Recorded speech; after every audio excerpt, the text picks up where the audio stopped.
business in Washington, D.C. as the political stalemate continues. For a historic seventh time, members of the House of Representatives will vote to select a Speaker of the House. But despite Republicans holding the majority, the party cannot agree on who they want to lead them. In last-minute talks, Congressman Kevin McCarthy has offered to make extreme concessions to win support, but so far it has not been enough. And meanwhile, the business of running the country remains on hold. Eyewitness News reporter Josh Einiger live in D.C. with the very latest. Josh. And David, one Republican yesterday likened this whole ordeal to the movie Groundhog's Day, and that certainly has taken on that feeling now as we enter day 3 of this public humiliation for California Republican Kevin McCarthy. Let's take you to the floor of the House last night. It was all McCarthy could do to get his fellow Republicans to agree to adjourn for the night last night.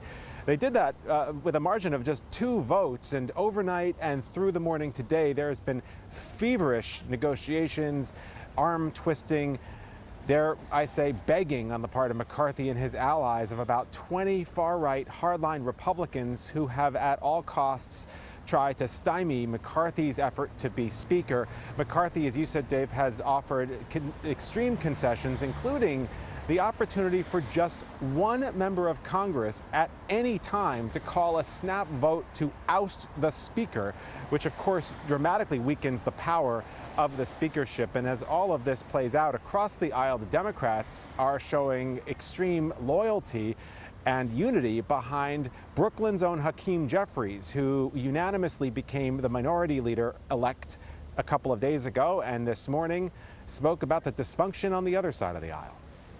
It's my hope that today the House Republicans will stop the bickering, stop the backbiting, and stop the backstabbing of each other so we can have the back of the American people. That's what we were elected to do. That is what Congress should be doing.